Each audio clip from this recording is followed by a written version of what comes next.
Le virus Zika se propage de manière explosive. C'est l'alarme lancée jeudi par l'Organisation mondiale de la santé qui prévoit entre 3 et 4 millions de cas sur le continent américain.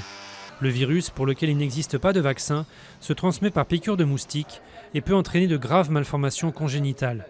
Une réunion d'urgence de l'OMS doit se tenir dans quelques jours. En attendant, la ministre française de la Santé, Marisol Touraine, recommande aux femmes enceintes de différer d'éventuels voyages aux Antilles ou en Guyane. Le procès de Laurent Gbagbo pour crime contre l'humanité est ouvert.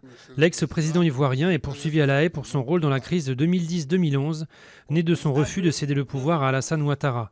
Plus de 3000 personnes sont mortes en 5 mois des deux côtés des belligérants. M. Gbagbo, qui appelait des non coupables, est le premier ancien chef d'État poursuivi par la Cour pénale internationale. Le président iranien souhaite une relation nouvelle entre son pays et la France. C'est ce qu'a déclaré Hassan Rouhani au MEDEF à l'occasion d'une visite officielle à Paris dominée par des accords économiques avec Total et PSA. Il a été ensuite reçu à l'Élysée par son homologue François Hollande, alors que des opposants lui reprochaient son inaction en faveur des droits de l'homme. Baisse des vols à main armée et des cambriolages en 2015. C'est le bilan annuel de la délinquance présenté jeudi par le ministre de l'Intérieur Bernard Cazeneuve. Les violences dites non crapuleuses, souvent commises dans la sphère familiale, sont en revanche en hausse.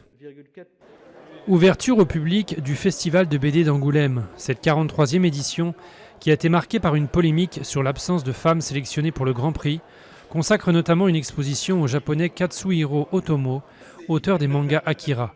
Le secteur de la BD se porte bien, mais ses auteurs sont précaires. 53% ont un revenu inférieur au SMIC annuel brut.